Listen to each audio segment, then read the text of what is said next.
Manifestation மற்றும் spiritual healing ஆகிய இரண்டுமே ஒருவரின் எண்ணம், உணர்வு மற்றும் ஆற்றலை எனர்ஜி அடிப்படையாக கொண்டவை. மேனிஃபெஸ்டேஷன் என்றால் என்ன?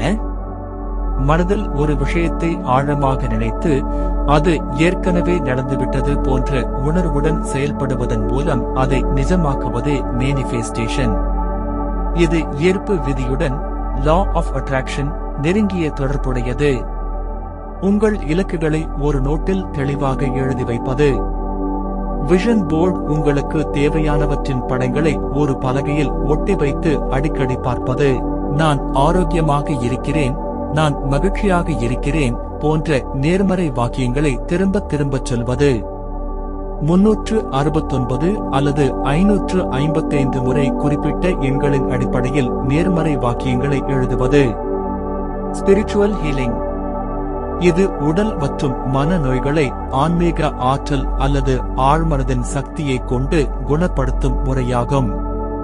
இதன் முக்கிய அம்சங்கள்: ஆழ்மனதின் சக்தி எதிர்மறை எண்ணங்களை நீக்கி நேர்மறை எண்ணங்களை விதைப்பதன் மூலம் உடல் தன்னைத்தானே குணப்படுத்திக் கொள்ளும் சூழலை உருவாக்குவது.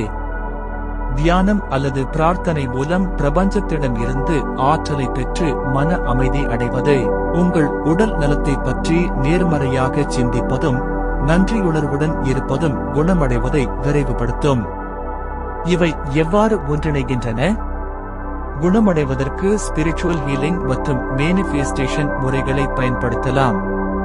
உங்கள் உடல் முழு ஆரோக்கியத்துடன் இருப்பதாக தொடர்ந்து கற்பனை செய்து விசுவலைசேஷன் அந்த உணர்வில் நிலைத்திருக்கும் போது அது உங்கள் உடலின் ஆற்றலை மேம்படுத்தி விரைவான மாற்றத்தை ஏற்படுத்துகிறது. நீங்கள் ஒரு குறிப்பிட்ட இலக்கை அடைய விரும்புகிறீர்களா அல்லது ஆரோக்கியம் தொடர்பான பயிற்சிகளை தேடுகிறீர்களா? அதைச் சொன்னால் அதுக்குரிய குறிப்பிட்ட முறைகளை என்னால் விளக்க முடியும்.